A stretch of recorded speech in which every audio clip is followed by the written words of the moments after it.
when I first started doing sourdough a little over a year ago, I was only making these round loaves, and I'd already had one of these Dutch ovens, these cast iron Dutch ovens that I used to use for soups and stews, but they work perfect for bread. And I can always get the rise in these loaves, but I never could get a rise in like a regular loaf pan. And then I read somewhere that if you put your bread in the loaf pan and actually get another pan like this, or even a baking sheet, throw a few pieces of ice on that baking sheet and throw it in there as well, it creates steam.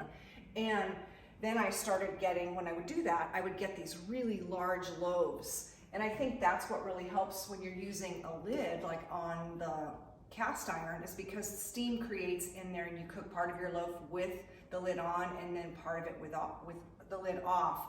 But anyway, I hope this helps you, because it took me a while. I was thinking I was doing something wrong, and actually it was just I needed some steam in there, and I don't have one of those pans, the loaf pans that have a lid on it, because shoot, they're expensive. And I have these and they work fine. I just needed to find a different technique, and adding a few ice cubes. Now I've even heard where they, behind the parchment paper, when you put the loaf in the pan before it goes into the oven, that they would even throw some ice cubes behind the parchment paper, and that worked too. I think as long as you can get some ice in there and to create some steam, that will really help your loaf get a lot of rise. So hope this helps.